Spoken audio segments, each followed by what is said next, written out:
Gold, trusted gold buyers. మీరు తాకట్టు పెట్టిన బంగారాన్ని విడిపించి ఈ రోజు ఉన్న మార్కెట్ ధరకు కొనబడను.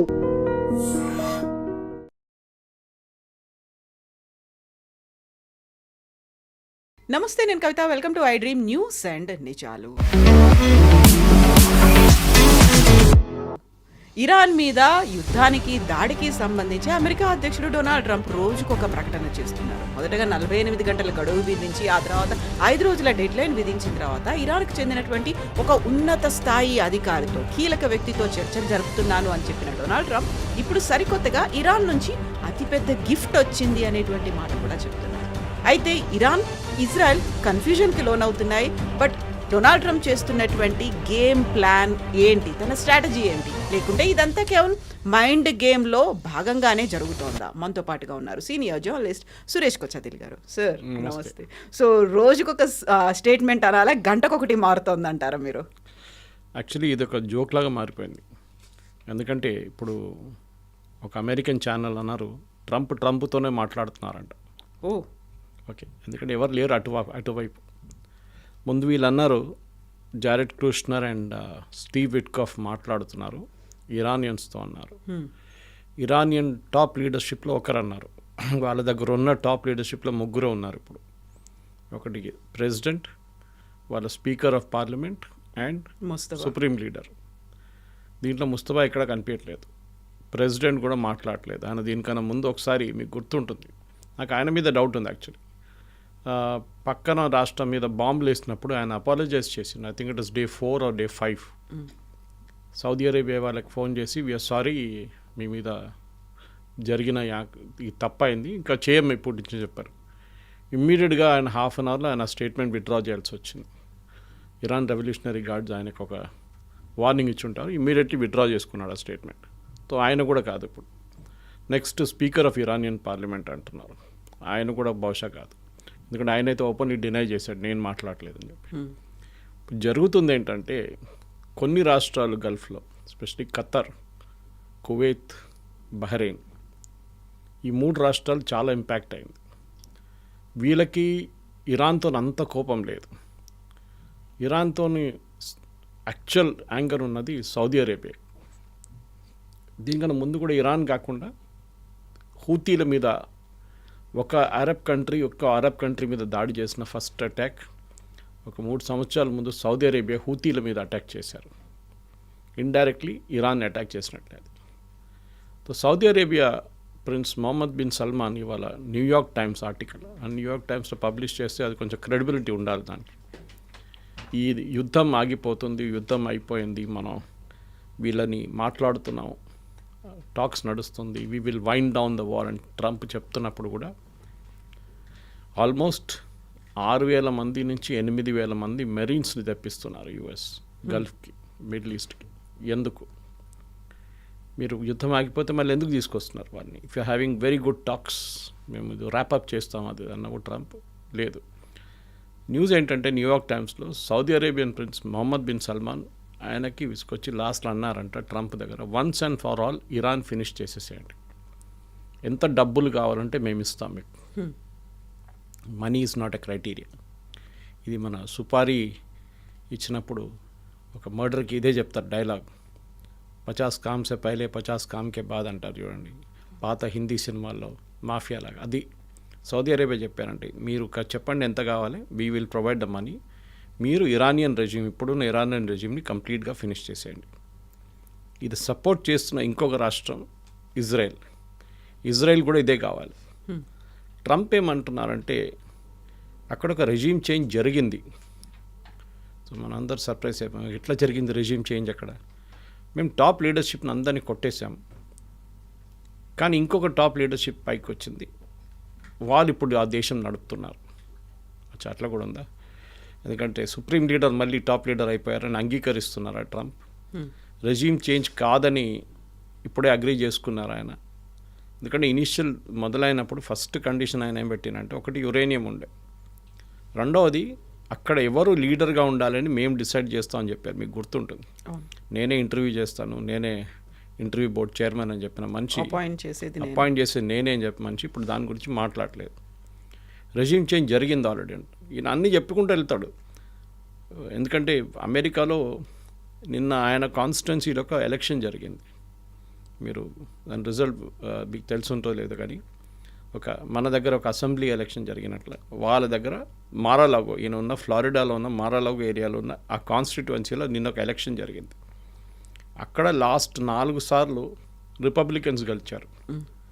ట్రంప్ అక్కడ ఆయన నేషనల్ లెవెల్లో ప్రెసిడెంట్గా ఎలక్ట్ అయినప్పుడు 11 పాయింట్ లీడ్ ఉంది ఆయనకి అక్కడ ఆ కాన్స్టిట్యున్సీలో.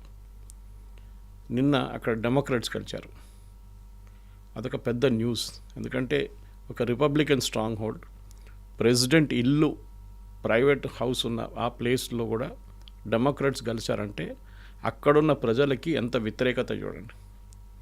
మన నేషనల్ ఒపీనియన్ పోల్ పక్కన పెడతాం. నిన్న వచ్చిన పోల్ ప్రకారం ట్రంప్కి ఈ యుద్ధానికి సపోర్ట్ ఉన్నది 35% అంతే. మనం అనుకుంటాం 30% కూడా ఉంది కదా అనుకుంటాం. అది యాక్చువల్లీ ఏంటంటే ట్రంప్ మాగా సపోర్టర్స్ ఉంటారు. వాళ్ళకి ఇరాన్ మొత్తం ధ్వంసమైపోయింది, ఇరాన్ సరెండర్ చేశారంటే ట్రంప్ చెప్తే వాళ్ళు బిలీవ్ చేస్తారు. అట్లాంటి క్రౌడ్ అది. ఒకవైపు కంపేర్ చేయాలంటే మన రాహుల్ గాంధీ గారు ఓట్ చోరీ ఏం జరిగిందంటే వాళ్ళ పార్టీ వాళ్ళు చప్పట్లు కొడతారు. అట్లనే ట్రంప్ వాళ్ళ మాగా సపోర్టర్స్ ఉన్నారు. వాళ్ళు ఏం చెప్తే బిలీవ్ చేస్తారు. ఈవెన్ నౌ CNN పోల్లో మొన్న జరిగిన ఒక పోల్లో వాళ్ళు చేసినప్పుడు 100% మాగా సపోర్టర్స్ ట్రంప్ని బ్యాక్ చేస్తున్నారు ఈ యుద్ధానికి. అఫ్కోర్స్ యూనివర్స్లో చూస్తే ఈ మాగా సపోర్టర్స్ 30% ఉండొచ్చు అంతే. దానికోసం ఇప్పుడు అంటాం 30% మంది సపోర్ట్ చేస్తున్నారు ట్రంప్, 70% మంది ఆర్ అగేన్స్ట్ దిస్ వార్. ఇది మనం దీనికన్నా ముందు చెప్పాము. ఈ ఇరాక్ వార్ జరిగినప్పుడు, స్పెషల్లీ ఇరాక్ వార్, మన వెపన్స్ ఆఫ్ మాస్ డిస్ట్రక్షన్ కోసం మన బుష్ గారు మొత్తం US ఆర్మీని తీసుకెళ్లారు ఇరాక్కి. ఏం దొరకలేదు లాస్ట్. ఆ టైంలో వాళ్ళకి అప్రూవల్ రేటింగ్ 80% ఉండే బుష్కి. 80% అప్రూవల్ రేటింగ్.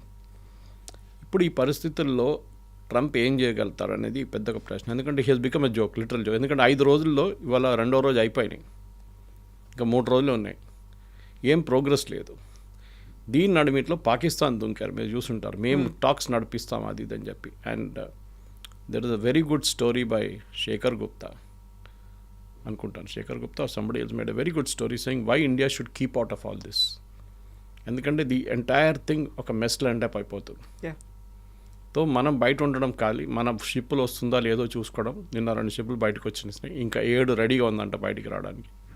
మన దేశానికి కావాల్సిన LPG కానీ ఫ్యూయల్ కానీ తెప్పించుకోవాలి. అది మన ఫస్ట్ ప్రయారిటీ. ఇక్కడ పానిక్ అనేది క్రియేట్ అవుతుంది, ఒక క్రైసిస్ లా ఉందన్నట్టు పెట్రోల్ బంకుల ముందు పెద్ద పెద్ద మనోళ్ళది సివిక్ సెన్స్. అది మన దేశం ఎంత ముందుకెళ్ళినా కానీ, ఎంత ప్రోగ్రెసివ్గా వచ్చినా కానీ సివిక్ సెన్స్ లేదు మన వాళ్ళకి. పోలీసు వాళ్ళు చెప్తున్నారు there is enough fuel, oil companies చెప్తున్నారు ఇనఫ్ ఫ్యూయల్. ఒక క్రెడిట్ పాలసీ మార్చారు అంతే. దట్ ఈస్ వీళ్ళు యూజువలీ ఏం చేస్తారంటే పెట్రోల్ బంక్ ఓనర్లు పెట్రోల్ బంక్ నుంచి వాళ్ళ చర్లపల్లి నుంచి వీళ్ళు ట్యాంకర్ ఫిల్అప్ చేసి తీసుకొస్తున్నప్పుడు వీళ్ళు పేమెంట్ తర్వాత చేస్తారు, ఒక రోజు తర్వాత, 24 hours తర్వాత పేమెంట్ చేస్తారు. కొంతమంది బంక్ ఓనర్స్ పేమెంట్ కరెక్ట్గా చేయట్లేదని చెప్పి ఒక క్రెడిట్ పాలసీ మార్చారు మన పబ్లిక్ సెక్టర్ అండర్టేకింగ్స్. IOCL కానీ, BPCL కానీ, HPCL. ఏంటంటే మీరు ఆర్డర్ చేసే టైంలోనే ప్రీవియస్ డే 2:30 సాయంత్రంకి పేమెంట్ చేయాలి. ఇప్పుడు పేమెంట్ అంతా ఆన్లైన్ అందు, చెక్లేం కాదు కదా. దానికోసం కొంచెం ప్రాబ్లం అయింది. కొంతమంది ఓనర్స్ పేమెంట్ చేయలేకపోయారు. నేనుండేది అల్వాళ్ళు. నిన్న సాయంత్రం నేను వెళ్తూ చూస్తే ఆ బంక్లో ఒక 10 కార్లు లైన్లో ఉన్నారు. మాది సిద్దిపేట, అది కరీంనగర్ సిద్దిపేట హైవే మాది. అక్కడికి వెళ్తున్న వాళ్ళు వీళ్ళందరూ ఫుల్ ట్యాంక్ కొట్టించుకుంటారు. ఇవాళ పొద్దున్న నేను లేచి ఒక 7 గంటలకు వెళ్తే అక్కడ 2 కూడా లేరు, 2 కార్లు కూడా లేవు బంక్లో. నేను అనుకున్న బస్సు పెట్రోల్ అయిపోయిందేమో అని చూస్తే పెట్రోల్ ఉంది, no problem. So panic create చేయడం అనేది మన వాళ్ళ స్పెషాలిటీ. ఈవెన్ LPG మీరు చూసుంటారు, సిలిండర్ ఎత్తుకెళ్ళి అక్కడ వెళ్ళి కూర్చుంటారు. ఎందుకంటే మీరు ఆర్డర్ చేయలేదా ముందు, మీ ఇంట్లో 2 సిలిండర్లు ఉండాలి. ఎప్పుడు 2వ సిలిండర్ మీరు ఆర్డర్ చేయలేకపోతే ఎవరు తప్పది, మీ తప్పే. Anyway that is not the point. The point ఏంటంటే మన దగ్గర మోదీ గారు దాని గురించి డీటెయిల్గా పార్లమెంట్లో మాట్లాడారు. మనం కోవిడ్ ఎట్లా హ్యాండిల్ చేసామో అట్లనే we have to handle this problem also. మనందరం అనుకుంటాం యుద్ధం అయిపోయింది, ట్రంప్ చెప్పేశారు కదా అని. స్టాక్ మార్కెట్ రికవర్ అయింది. కానీ నిన్న చూడండి మళ్ళీ వాళ్ళ స్టాక్ మార్కెట్ పడ్డది. నాస్డాక్ హెస్ ఫాలెన్, S&P పడిపోయింది వాళ్ళది, డౌ జోన్స్ పడిపోయింది. అండ్ బాండ్ మార్కెట్ మళ్ళీ ఇంట్రెస్ట్ రేట్స్ పెరిగింది. ఇన్సైడర్ ట్రేడింగ్ జరిగింది, ఆల్మోస్ట్ 840 కోట్ల వరకు అయింది లాస్ అనేది. లాస్ కాదు, ప్రాఫిట్ చేసుకున్నారు వాళ్ళు. సంబడి 15 minutes ముందు ట్రంప్ అనౌన్స్ చేసే కన్నా 15 నిమిషాల ముందు ఒక సెట్ ఆఫ్ కంపెనీస్ ఆయిల్ మార్కెట్లో వాళ్ళ ఆయిల్ అమ్మేశారు వాళ్ళు మొత్తం. వాళ్ళ దగ్గర ఉన్నది ఫ్యూచర్స్ అంటారు దాన్ని. అది కాకుండా స్టాక్ మార్కెట్లో కూడా చాలా మటుకు ట్రేడింగ్ జరిగింది. కోర్స్ దీని ఒక ఎంక్వైరీ డెఫినెట్గా ఉంటుంది, కానీ ఎవరు చేశారు ఏం చేశారు అనేది అక్కడ మన దగ్గర ఉన్న సెబీ లాగా అక్కడ SEC ఉన్నారు, వాళ్ళు దీన్ని ప్రోబ్ చేస్తారు, సెక్యూరిటీ అండ్ ఎక్స్చేంజ్ కంట్రోల్. కానీ కవిత గారు చూడాల్సింది ఏంటంటే ట్రంప్కి ఇప్పుడు ఆప్షన్స్ ఏమున్నాయి, అది చాలా ఇంపార్టెంట్. 4 రోజులు ఇంకా ఉన్నాయి, ఇవాళ తీసేస్తే 3వ రోజు ఉంటుంది. ఈ 3 రోజులు ఏం అచీవ్ చేయగలుగుతారు? ఒకటి, Iran is not ready to talk. Iran వైపు నుంచి ఎవరు మాట్లాడలేదు.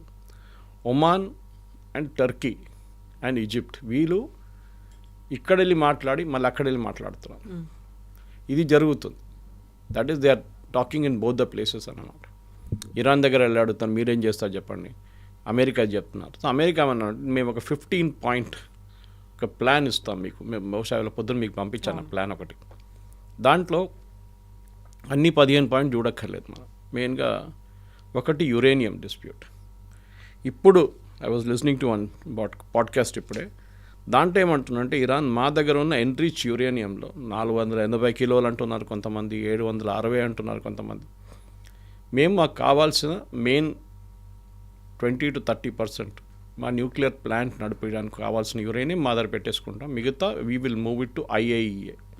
ఇదొక ప్రపోజల్, వాళ్ళు ఇంకా అంగీకరించలేదు అది, కానీ దానికి కండిషన్స్ ఉన్నాయి. వీళ్ళేమంటున్నారు మా దగ్గర యురేనియం మేము ఎందుకు పెట్టుకుంటాం, మేము why are we trying to develop nuclear weapons, మేము ఎందుకు న్యూక్లియర్ వెపన్స్ తయారు చేయబోతున్నాం. మా మీద ప్రతి 6 నెలలకు ఒక దాడి జరుగుతుంది, ఇజ్రాయెల్ వచ్చి కొడతారు, లేకుంటే US వచ్చి కొడుతున్నారు. మాకు ఒక గ్యారంటీ ఇవ్వండి మీరు, that we will not attack you. అప్పుడు మేము ఈ ప్రోగ్రామ్ని కోల్డ్ ఫ్రీజ్లో పెట్టేస్తాం. ఇంకా మాకు మీ మీద నమ్మకం లేదు, మీరు ఏదో ఒక రోజు మళ్ళీ ఇదే మొదలు పెడతారు. So cold we'll put it and freezer right now, మేమేం చేయకుండా. బట్ దానికి అగ్రీ చేసినప్పుడు కూడా నమ్మకం ఉండదు కదా, ఎప్పుడైనా అటాక్ చేయొచ్చు, అదే ప్రాబ్లం. రెండవది, ఇరాన్ది అన్నిటికంటే మోస్ట్ ఒఫెన్సివ్ కేపబిలిటీ వాళ్ళ మిసైల్స్. మీరు చూసుంటారు, ఇప్పుడు కాదు దీనికన్నా ముందు జరిగిన 12 day వార్లో కూడా చాలా మటుకు ఇజ్రాయెల్ని కొట్టారు, ఇప్పుడు కూడా కొడుతున్నారు ఇజ్రాయెల్ని. డిమోనాని కొట్టారు, టెల్ అవీవ్ కొట్టారు, అలస్కా మాస్ దగ్గర కొడుతున్నారు. ప్రతి చోట్ల ఇజ్రాయెల్ ఎక్కడ కావాలంటే అక్కడ కొడుతున్నారు. డీగో గాషియాన్ని కూడా ట్రై చేశారు మొన్న US బేస్ని. అంటే ఇరాన్ దగ్గర కేపబిలిటీ ఉంది. వాళ్ళు ఏమంటున్నారంటే US ఇన్సిస్ట్ ఏం చేస్తున్నారు, మీ దగ్గర ఉన్న మిసైల్ కేపబిలిటీ డిస్టెన్స్ ఒక కంట్రోల్ పెట్టాలి, మీరు ప్రొడక్షన్ నంబర్స్ తగ్గించాలి. మీరు 50,000 1,00,000 మిసైల్స్ తయారు చేసుకొని పెట్టుకోలేరు, మీకు అలో చేయం. ఇరాన్ ఏమంటున్నారంటే అది మా డిఫెన్స్, అది మా దగ్గర ఉన్నది ఒకటే, మా మీద దాడి చేసిన వాళ్ళ మీద కొట్టడానికి మా దగ్గర మీరు అది తీసేస్తే మాకేముంటుంది. ఓకే, ఇదొకటి. మూడవది వీళ్ళ డ్రోన్ తయారు చేయడం కూడా కాదు, డ్రోన్ మీరు ఎక్స్పోర్ట్ చేయకూడదు.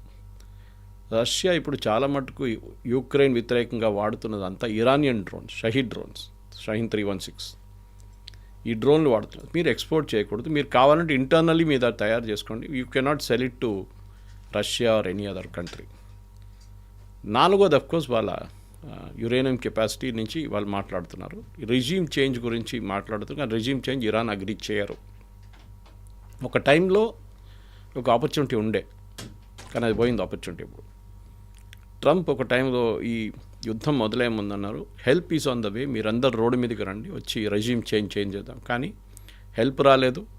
ఈ ప్రొటెస్టర్స్ బయటకు వచ్చారు, వాళ్ళ మీద కాల్పులు జరిపారు. ఆల్మోస్ట్ 5,000 అంటున్నారు, 10,000 అంటున్నారు, 15,000 మంది చనిపోయారు అంటున్నారు.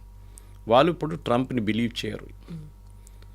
యూఎస్లో ఉన్న ప్రజలు కాదు, ఈవెన్ ఇరానియన్స్ ట్రంప్ని బిలీవ్ చేయరు. ఎందుకంటే ట్రంప్ చెప్పిన మాటకి విలువ లేదని వాళ్ళకి తెలుసు.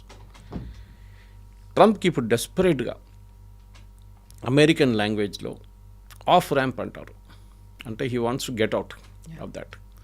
అంటే అక్కడ జరుగుతున్న మెస్ నుంచి ఎట్లానే నేను బయటికి వెళ్ళిపోవాలి, సంహౌ నేను గెలిచేసాను, అయిపోయింది, మొత్తం అందరిని ధ్వంసం చేశానని చెప్పి హ్యాపీగా బయటకు వెళ్ళడానికి ట్రై చేస్తున్నారు. కానీ ఇరాన్ దాన్ని అంగీకరించట్లేదు. రెండవ రాష్ట్రం అంగీకరించట్లేదు అంటే ఇజ్రాయెల్ అంటున్నారు ఇంకా యుద్ధం మొదలే కాలేదు, ఇంకా చాలా పనులు ఉన్నాయి మనకి, మీరు ఎక్కడికి వెళ్తున్నారు, ఇంత మీరు మాతోనే మొదలు పెట్టారు కదా. నిన్న యుద్ధం గురించి ఒక డిస్కషన్లో ప్రెసిడెంట్ ట్రంప్ పక్కన మన Steve Hegseth, secretary of war, secretary of defence actually, secretary of war. Trump ఏమన్నారంటే మాట్లాడుతూ టిపికల్ ట్రంప్ లాంగ్వేజ్లో, యాక్చువల్లీ యుద్ధం మొదలైంది మేము అనుకున్నాం కానీ స్టీవ్ నువ్వే చెప్పావు కదా మనం యుద్ధం చేయాలని స్టార్ట్ చేయాలని అన్నారు. దట్ ఫెలోస్ ఫేస్ మీరు చూడాలి. ఒక ప్రెసిడెంట్ తీసుకోవాల్సిన నిర్ణయం ఒక డిఫెన్స్ సెక్రటరీ తీసుకున్నారని ఆయన మీద వేసేస్తున్నాడు. ఇప్పుడు the monkey is on that fellow's షోల్డర్న. అది కూడా పక్కనే ఉన్నప్పుడు డైరెక్ట్ కొట్టారు. ఐ మీన్ ఒక ప్రెసిడెంట్ మీ రెస్పాన్సిబిలిటీ మీరు తీసుకోవాలండి. Former US president Harry Truman ఆయన డెస్క్ పైన ఒక బోర్డు ఉండే చిన్నది, the buck stops with me అని. అంటే మా ఆఫీస్లో కానీ మా దేశంలో కానీ మా గవర్నమెంట్ అయినా ఎవరైనా ఒక నిర్ణయం తీసుకుంటే that is with my approval తీసుకుంటే దాని రెస్పాన్సిబిలిటీ నాది. ఓకే, అది ఫెయిల్ అయితే కానీ సక్సీడ్ అయితే కానీ ఏమైనా కానీ దాని ద బక్ స్టాప్స్ విత్ మీ. నేను ఇంకో పేరు చెప్పి వాడు చేసాడు తప్పని నేను చెప్పను, నా మీద ఉంటుంది. అది ఉండాలి యాక్చువల్లీ. ట్రంప్కి అది లేదు. ట్రంప్ బాడీ లాంగ్వేజ్ చూడండి కవిత గారు, ఇప్పుడు కూడా మాట్లాడుతున్నప్పుడు ఒక ఏం చెప్తారు, వాడెవడు ఇరాన్ వాడు యూజ్లెస్ ఫెలోస్ అట్లా మాట్లాడుతున్నారు. కానీ ఇన్ని రోజులు ఇంత బాంబు వేసిన తర్వాత కూడా 7,500 బాంబులు వేసి ఇంత డిస్ట్రక్షన్ చేసిన తర్వాత కూడా ఇరాన్ ఇప్పుడు కూడా మిసైల్స్ ఫైర్ చేస్తున్నారు. ఇవాళ పొద్దున కువైత్ ఎయిర్పోర్ట్ని కొట్టారు, ఫ్యూయల్ ట్యాంక్ని. అంటే వాళ్ళ దగ్గర కేపబిలిటీ ఇప్పుడు కూడా ఉంది. మీరేమంటున్నారు మొత్తం అయిపోయిందని. ట్రంప్కి ఇప్పుడు అన్నిటికంటే పెద్ద ప్రైజ్ ఏంటంటే, ప్రైజ్ వచ్చిందన్నారు, మీరు విన్నుంటారు. ఏం ప్రైజ్ అర్థం కావట్లేదు. ఇరాన్ నుంచి వచ్చింది. I'm very happy with the prize అని. నేను అనుకునే ఏదో డబ్బులు పంపించారో లేకుంటే ఏదైనా స్వీట్ డబ్బులు పంపించాడని. అది బహుశా స్ట్రైట్ ఆఫ్ హార్మూజ్ ఉండొచ్చు. ట్రంప్కి ఏం కావాలంటే అన్ని షిప్పులు దాని నుంచి ఫ్రీగా తిరగాలి. ఇరాన్ ఏమంటున్నారు, yes we will agree, but మా మీద మీరు శాంక్షన్స్ పెట్టారు కదా, మేము ఆయిల్ అమ్మకూడదని చెప్పి ఇప్పుడు తీసేశారు. అది పర్మనెంట్గా లిఫ్ట్ చేయాలి. Then we will allow strait of Hormuz to be open. ఇది వాళ్ళ కండిషన్.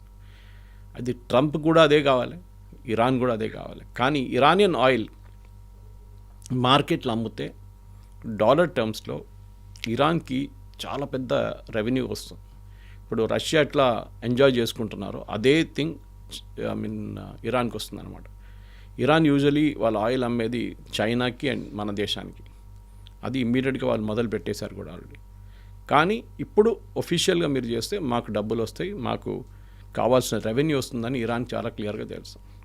ఇరాన్ ఇది అడుగుతున్నారు. One of the main thing వాళ్ళ కోసం ఒకటి, మా మీద దాడి చేయకూడదు, స్ట్రైట్ ఆఫ్ హార్మూజ్ ఓపెన్ పెట్టండి, మా మిసైల్ కేపబిలిటీ గురించి మనం మాట్లాడదాం, నాట్ నౌ. ఇది ఒక నిర్ణయం ఇరాన్ది. చూద్దాం దీనికన్నా ముందు. ఇది అన్ని స్పెక్యులేషన్లో ఉంది కథ, ఎక్కడ ఎవరు ఒఫీషియల్గా చెప్పలేదు. అవును, ఇది ఇంటర్మీడియరీస్ చెప్తున్న మాట అన్నమాట.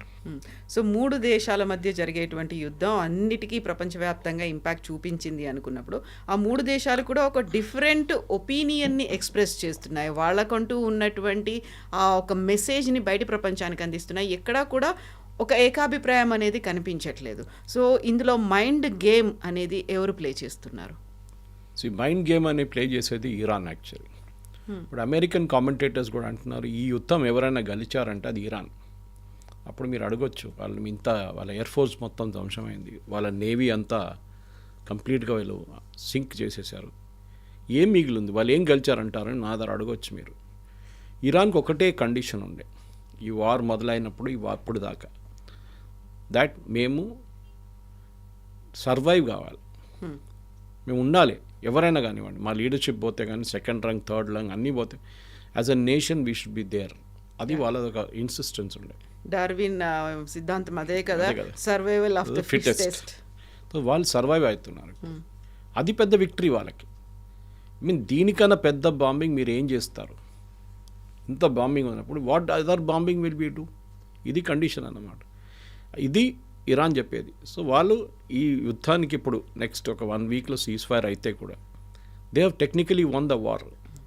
యుఎస్ ఇంత డబ్బులు ఖర్చు పెట్టి ఇంతమంది ఇంత బాంబులు యూజ్ చేసి ఇంత మెటీరియల్ యూజ్ చేసిన తర్వాత యుఎస్కి ఏమొచ్చింది? ఏం రాలేదు. Regime change was the main idea, అది జరగట్లేదు. యురేనియం ఉండే పార్షియల్ విక్టరీ అని చెప్పొచ్చు. Missile no idea, drones no idea. మీరు ఎందుకు యుద్ధానికి వెళ్ళారు అనేది ట్రంప్ కూడా ఇప్పుడు కూడా ట్రంప్కి తెలియదు. మొన్న కూడా అడిగారు ప్రెస్ మీట్లో, మీరు యుద్ధానికి ఎందుకు వెళ్ళారంటే వాళ్ళని డిస్ట్రాయ్ చేసేసాం కదా అంటున్నారు. ఏమంటే ఆయన అదే అంటారు, డిస్ట్రాయ్ అయిపోయింది కదా, they are finished, they have nothing to left. Whom do we talk to అంటే మేము ఎవరితో మాట్లాడే మాకే అర్థం కావట్లేదు, అక్కడ ఎవరు లేరు అంటున్నాం. ఆ అరగెన్స్ ఉంది చూడండి, ఇరాన్ కొట్టింది దాన్ని ట్రంప్. ఇప్పుడు దాని మీదే అమెరికాలో చాలా పెద్ద డిబేట్ నడుస్తుంది. ట్రంప్ ఇంగ్లీష్లో అంటారు he's bitten off more than he can chew అని. ఆయన అనుకున్నారు ఫస్ట్ 2 రోజుల్లోనే యుద్ధం అయిపోతుంది, వాళ్ళ లీడర్షిప్ కొట్టపడంగానే మొత్తం వాళ్ళ ప్రజలంతా బయటకు వస్తారు. ఇప్పుడు మీరు చూడండి కవిత గారు, మొన్న ఈ ఎలక్ట్రిసిటీ ఇన్ఫ్రాస్ట్రక్చర్ మీద నేను ధ్వంసం చేస్తా అని చెప్పారు ఆయన. పవర్ గ్రిడ్ మీద కొడతా అన్నారు. ఇమ్మీడియట్గా గల్ఫ్ నేషన్స్ అందరు లేసి కూర్చొని, మనకు తెలిసింది, మనం డిస్కస్ చేసాం, మనం డీసాలినేషన్ ప్లాంట్స్ కానీ వాళ్ళ పవర్ ప్లాంట్స్ కొడితే ఏమవుతుందని. సో ఇరాన్ కానివ్వండి, వాళ్ళ ప్రాక్సీస్ ఉన్న హూతీస్ కానివ్వండి, అటువైపు హెజ్బుల్లా కానివ్వండి, హమాస్, అమెరికాకి అన్నిటికంటే పెద్ద కన్సర్న్ ఇజ్రాయెల్కి ఉంది దీని మీద. ఇజ్రాయెల్ ఏమంటున్నారంటే ఇరాన్ వీళ్ళకు ఇస్తున్న డబ్బులు కానీ ఇస్తున్న ఆయుధాలు కానీ మొత్తం ఆపేసేయాలని చెప్పి. ఆయుధాలు ఇప్పుడు ఆగిపోయినాయి మొత్తం, ఎందుకంటే ఇదన్నీ ఈజిప్ట్ నుంచి వెళ్తుండే ముందు, టన్నల్స్ నుంచి, అది మొత్తం ఆపేశారు కంప్లీట్గా, ఈజిప్ట్ బంద్ చేసేసారు. కానీ ఇంకా ముందుకెళ్తూ జరగవచ్చు, చెప్పలేము. నిన్న లెబనన్ నుంచి ఇరానియన్ అంబాసిడర్ని ఎక్స్పెల్ చేశారు. లెబనన్లో హెజ్బుల్లా ఉన్నారు, హెజ్బుల్లా ఇది ప్రాక్సీ ఆఫ్ ఇరాన్, కానీ లెబనీస్ గవర్నమెంట్ అక్కడ ఉన్న ఇరానియన్ అంబాసిడర్ని ఎక్స్పెల్ చేసేసారు. సో ఆ రెండింటి మీద ఇప్పుడు ఇజ్రాయెల్ ఫోకస్ కూడా పెట్టింది, we will continue fighting with these countries అనేది. సో లెబనన్కి ఏం కావాలంటే హెజ్బుల్లా అక్కడ మా వాళ్ళు కాదు, ఇరాన్ నుంచి వచ్చిన వాళ్ళు మీరు కొట్టండి, మాకు ప్రాబ్లం లేదు. ఇక్కడ పాలస్టీనియన్ అథారిటీ కూడా గాజాలో అదే ప్రాబ్లం. వెస్ట్ బ్యాంక్లో ఏ ఇష్యూ లేదు, వెస్ట్ బ్యాంక్ బాగానే నడుస్తుంది అడ్మినిస్ట్రేషన్, కానీ గాజాకు వచ్చినప్పుడు ఇక్కడ హమాస్ టేక్ ఓవర్ చేసుకున్నారు, సేమ్ ప్రాబ్లం. అక్కడ సౌదీ సపోర్ట్ చేస్తున్నారు, హూతీస్ అగేన్స్ట్ ఒక యుద్ధం నడుస్తుంది యెమెన్లో. సో 3 చోట్లు అంటే Lebanon, Yemen and of course Gaza, ఈ 3 ప్లేసెస్లో ఉన్న ఇరానియన్ సపోర్ట్ని మొత్తం ధ్వంసం చేయాలని Israel objective. Iran is next, second, first ఈ ముగ్గురులో హమాస్ని ఆల్మోస్ట్ ఫినిష్ చేసేసారు, వాళ్ళు ఇప్పుడు ఏం చేయట్లేదు. హూతీలు కూడా క్వైట్గా కూర్చున్నారు. లెబనన్ ఒకటే, లెబనన్లో అది కూడా హెజ్బుల్లాతోని వాళ్ళ ప్రాబ్లం ఉంది. అది ఇంటెన్స్గా నిన్న చెప్పాను చూడండి, లిటానీ రివర్ దగ్గర వీళ్ళు సౌత్ లెబనన్ కాన్కర్ చేసుకున్నారు. ఇజ్రాయెల్ అక్కడే ఉంటారంట, ఇంకా వాళ్ళ బార్డర్ ఎక్స్టెండ్ చేసుకున్నారు వాళ్ళు, ఎందుకంటే అక్కడి నుంచి వాళ్ళ మీద చాలా మటుకు బాంబింగ్ నడుస్తుంది. ఇప్పుడు లెబనీస్ గవర్నమెంట్ని యుఎస్ వైపు నుంచి ఏమైనా హెల్ప్ వస్తే వాళ్ళు అక్కడి నుంచి నార్దర్న్ లెబనన్ నుంచి హెజ్బుల్లా మీద ఆయుధాలతోనే పోరాటం చేయొచ్చు. కానీ Lebanese army is very weak, అంత పెద్ద ఆర్మీ కాదు వాళ్ళు. సో అక్కడ ఒక ఇష్యూ ఉంది, అది ఇంకా సార్ట్అవుట్ కాలేదు, ఇంకా టైం పడుతుంది సార్ట్అవుట్ కావడానికి. కానీ ఇక్కడ ఇరాన్ వైపు ఉన్న దానికి ప్రెసిడెంట్ ట్రంప్ దగ్గర అడిగారు, you have a plan A. ఇది ప్లాన్ ఏ ఉండే, బాంబింగ్ చేయడం, లీడర్షిప్ని డీకెపాసిటేట్ చేయడం, దాని తర్వాత వాళ్ళ మిలిటరీ ఫెసిలిటీస్ మీద కొట్టడం, వాళ్ళ నేవీ ఎయిర్ ఫోర్స్ మొత్తం దాని అది అయిపోయింది. కానీ ఏం జరగలేదు. So what is your plan B అని అడిగారు. ప్లాన్ బి లేదు. ఓకే, ఇది ఒక ఆర్మీలో ఎప్పుడైనా ఒక ఆపరేషన్ లాంచ్ చేసినప్పుడు, ఆర్మీ ఆపరేషన్ అని కాదు, మనం not just a military operation, మన నార్మల్ బిజినెస్ ప్లాన్లో కూడా మనం ఒక పని చేయడానికి వెళ్తున్నప్పుడు ఇది ప్లాన్ ఏ, ఇది వర్కౌట్ కాకపోతే మన దగ్గర ప్లాన్ బి రెడీగా ఉండాలి. వీళ్ళు ప్లాన్ బి అస్సలు పట్టించుకోలేదు. మేజర్ మిస్టేక్, సింపుల్ మిస్టేక్ కవిత గారు, స్ట్రెయిట్ ఆఫ్ హోర్ముజ్. యుఎస్కి చాలా క్లియర్గా తెలుసు, యుద్ధం మొదలయ్యే ముందే ఇరాన్ ఇరాక్ వార్ జరిగినప్పుడు సద్దాం హుసేన్ తోడు ఆ టైంలో కూడా స్ట్రెయిట్ ఆఫ్ హార్మస్ ఆల్మోస్ట్ బ్లాక్ చేసేసారు ఇద్దరు కలిసి, ట్యాంకర్ వార్ నడిచింది అప్పుడు.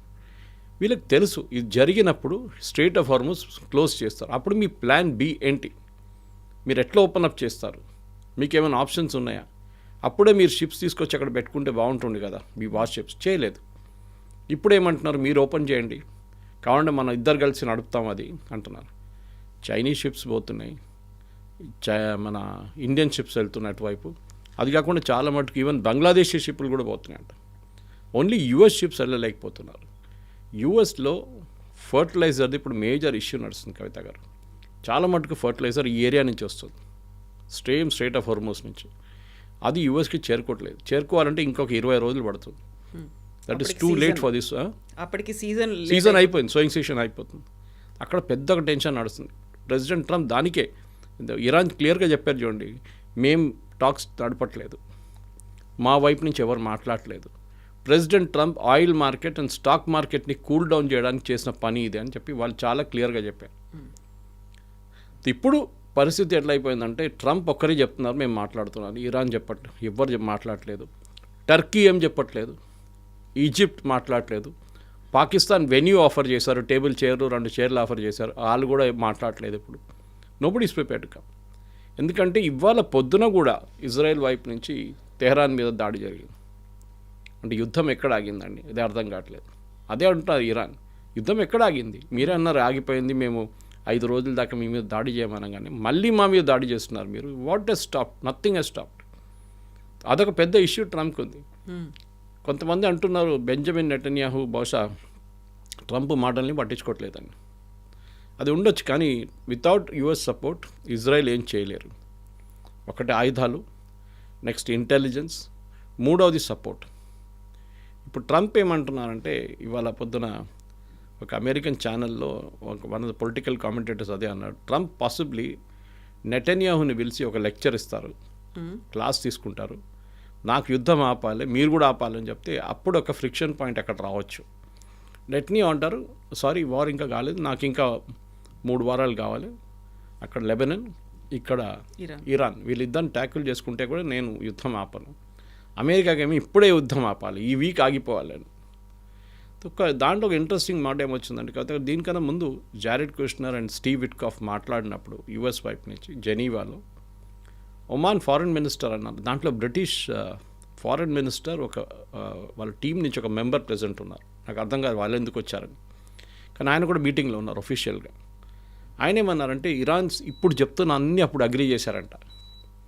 యురేనియం గురించి అగ్రీ చేశారు, మిసైల్ క్యాప్ గురించి అగ్రీ చేశారు, డ్రోన్ ప్రొడక్షన్ గురించి అన్నీ అగ్రీ చేశారంట. యుద్ధం అక్కర్లేదు, అక్కడే ఆగిపోతుండని. ఇప్పుడు అదే మాటలు మళ్ళీ మాట్లాడుతున్నారు. ద ఒమానీస్ వాళ్ళు ఫెడప్ అయిపోయారు లాస్ట్లో. ఒమాన్ ఫారెన్ మినిస్టర్ అన్నారు కూడా, 2nd or 3rd day of the war he said we had an agreement in place. మీరు ఎందుకు వెళ్ళారు యుద్ధానికి? ఎందుకు వెళ్ళారంటే అక్కడ ఒక ఛాన్స్ దొరికింది వీళ్ళని కొట్టడానికి, ఖమేనీ అండ్ కంపెనీని, దానికోసం వెళ్ళారు, యుద్ధానికి వెళ్ళలేదు. వాళ్ళు డీకెపాసిటేషన్కి వెళ్ళారు లీడర్షిప్ని, కానీ యుద్ధంగా మారిపోయింది అది. ఇప్పుడు వీళ్ళేమంటున్నారంటే we don't trust Jared Kushner or Steve Witkoff, మాకు వీళ్ళ ఇద్దరితో మాకు పని లేదు. కొత్తగా మీరు యుఎస్ ప్రెసిడెంట్ జేడీ వ్యాన్స్ని ఎప్పుడైనా చూసారా లాస్ట్ 2-3 వారాలు? అస్సలు కనిపించట్లేదు, ఆయన ఎక్కడున్నారో తెలియదు. మార్కో రూబియో మీకు కనిపించారు ఎక్కడైనా? వీళ్ళిద్దరు చాలా పవర్ఫుల్ మనుషులు, ఒకటి వైస్ ప్రెసిడెంట్, ఒకరు ఇంకొకరు సెక్రటరీ ఆఫ్ స్టేట్. అక్కడ మీకు కనిపిస్తుంది ఓన్లీ స్పీట్ హెస్గెత్, president Trump, Kushner, Witkoff and ఒకరోజు ఈమె కనిపించింది మన ఇంటెలిజెన్స్ చీఫ్, అంతే, ఇంకా ఎవ్వరు కనిపించట్లేదు. సో వై అనేది ఇప్పుడు మాట వచ్చింది. సో ఐ బిలీవ్ అమెరికాలో కూడా ఏమంటానంటే జేడీ వాన్స్ చెప్పారంటే యుద్ధానికి వెళ్ళకండి, it land up in a mess, లోకం మొత్తం ఇంపాక్ట్. ఇండోనేషియా ఎమర్జెన్సీ డిక్లేర్ చేశారండి, ఆలోచించండి. నిన్న మనం మాట్లాడాం వాళ్ళు ఎన్ని రోజులు పెట్రోల్ ఆపేస్తున్నారు, శ్రీలంకలో 15 లీటర్ ఇస్తున్నారు అని చెప్పేసి. మన దగ్గర మీరు లైన్లు ఉందండి, కానీ ఇక్కడ అవైలబిలిటీ ఉంది కదా, అక్కడ ఎమర్జెన్సీ డిక్లేర్ చేసేస్తున్నారు వాళ్ళు. అక్కడున్న క్యాబ్ డ్రైవర్స్కి క్యాష్ ఇస్తున్నారు బతకడానికి, పెట్రోల్ లేవు, డీజిల్ లేవు, మీరు డబ్బులు తీసుకోండి ఎందుకంటే మీకు ఫ్యామిలీ నడిపియాలి కదా, మీకు ఇన్ని $1 ఇస్తాం ప్రతి వారం అని చెప్పి డబ్బులు ఇస్తున్నారు. దేశం మొత్తం ఆగిపోయింది, ఆలోచించండి. మనకు ఆ ప్రాబ్లం లేదు, ఇక్కడ కూడా ట్రాఫిక్ ఆగలేదు, నాకు ఇవాళ కూడా 1.5 గంట తీసుకుంది ఇక్కడ రావడానికి. సో మన దగ్గర ఆ ప్రాబ్లం మన గవర్నమెంట్ ప్రొయాక్టివ్గా చేస్తున్నారు, దాన్ని అప్రిషియేట్ చేయట్లేదని ఇంకో మాట మన కొంతమంది పొలిటీషియన్స్. ఎల్పిజి ప్రాబ్లం అని నిన్నటి నుంచి ఎల్పిజి, కమర్షియల్ ఎల్పిజి 50% చేశారు, 25% ఉండే, నిన్నటి నుంచి 50%కి పెంచారు. ఎవరికి ఇవ్వాలి వాళ్ళకి 50% నుంచి వాళ్ళ కెపాసిటీ వాళ్ళ నుంచి వచ్చేస్తుంది. బహుశా నెక్స్ట్ వీక్ నుంచి అది 75 అయిపోతుంది, నార్మల్ సిచ్యువేషన్కి వచ్చేస్తారు. కానీ the problem is very simple. ఇప్పుడు స్టీవ్ విట్కాఫ్ అండ్ కుష్నర్ జరిగిన తర్వాత జేడీ వ్యాన్స్ ఏం చేయగలుగుతారు, అది చాలా పెద్ద ప్రాబ్లం. ఎందుకంటే ట్రంప్ ఈజ్ లుకింగ్ ఫర్, ఇంగ్లీష్లో అంటారు ఫాల్ గై, అంటే వీని తల మీద వేసేస్తాం, వీడు చేసిండు లేకుంటే నేను మొత్తం యుద్ధం కలిసి అయిపోయి ఉండే, వీడు వచ్చి మొత్తం మెస్అప్ చేసిండని జేడీ వాన్స్ తల మీద వేసారని డౌట్ ఉంది అందరికీ ఇప్పుడు. ఎందుకంటే ఇరానియన్స్ విల్ నాట్ అగ్రీ. మీరు ఈ 15 కండిషన్స్ పెట్టాను చూడండి, దాంట్లో 3 కండిషన్ కూడా వాళ్ళు అగ్రీ చేయరు. అప్పుడు తప్పంతా జేడీ వాన్స్ తల మీద వేసేస్తారు, ఈజ్ ఫెలో ఈజ్ రెస్పాన్సిబుల్ అని చెప్పి. ట్రంప్ ఏమన్నా పక్కకు జరిగిపోతారు. కానీ మనకి ఇప్పుడు డే 2 ఆఫ్ డే 5, ఇంకా మనకి సాటర్డే దాకా టైం ఉంది, చూద్దాం ఏం జరుగుతుందని.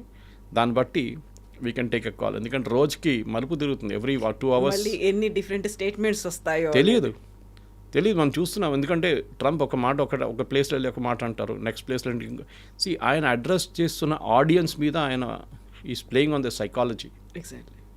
ఓకే, ఫ్లారిడాలో ఒక మాట అంటారు, మెయిన్లో ఒక మాట మాట్లాడతారు, టెక్సస్కి వెళ్ళి ఇంకో మాట్లాడతారు. సో ఆడియన్స్ మీద ఉంటుంది. మాగా ఆడియన్స్ అనగానే అయిపోయింది యుద్ధం అని వాళ్ళు ఫుల్ అందరు క్లాప్ కొడతారు వాళ్ళు, because they are like that. కానీ ట్రంప్కి తెలుసు దట్ ఈ యుద్ధం మొదలైందే తప్పు, చేసింది start itself was wrong, now ending also will be a mess. Iran అంగీకరించకపోతే ఇరాన్ గెలిచినట్లు అయిపోతుంది యుద్ధం. స్ట్రేట్ ఆఫ్ హార్మూజ్ ముందు కూడా వాళ్ళ చేతిలో లేకుండే, అది ఓపెన్ ఉండే, మీరే వెళ్ళి అది ఫోర్స్ చేశారు అక్కడ. ఇప్పుడు మీరే మెరైన్స్ని తీసుకొస్తున్నారు, వాళ్ళు తీసుకొచ్చారు కరెక్ట్. వాళ్ళు ఏం చేస్తారు? వాళ్ళు ఖర్గ్ ఐలాండ్లో వెళ్ళి కూర్చుంటారా? వాళ్ళు స్ట్రేట్ ఆఫ్ హార్మూజ్ పెట్రోలింగ్ చేస్తారా? అక్కడ ఒక 50 మంది చనిపోతే యుఎస్ మెరైన్స్ ఎవరు రెస్పాన్సిబిలిటీ? అప్పుడు దాని మీదే నెక్స్ట్ 3 రోజుల్లో డిబేట్స్ రాబోతుంది కదా. సో చూద్దాం ఏమవుతుంది ఈ వీకెండ్ కల్లా. Yes sir, thank you thank you very much. Thank you. నిజంగా ప్రస్తుతం ఉన్నటువంటి సమాజం దేనికి ప్రయారిటీ ఇస్తుంది? ఆర్థిక సంబంధాల చుట్టూ మాత్రమే తిరుగుతోంది. మళ్ళీ ఎన్నికలంగానే చాలా విరక్తి కలుగుతున్నాం. మంచి అనిపిస్తుంది కదా, లేడీస్ కూడా ఛాలెంజింగ్ జాబ్స్ చేసినప్పుడు చాలా బాగుంటుంది.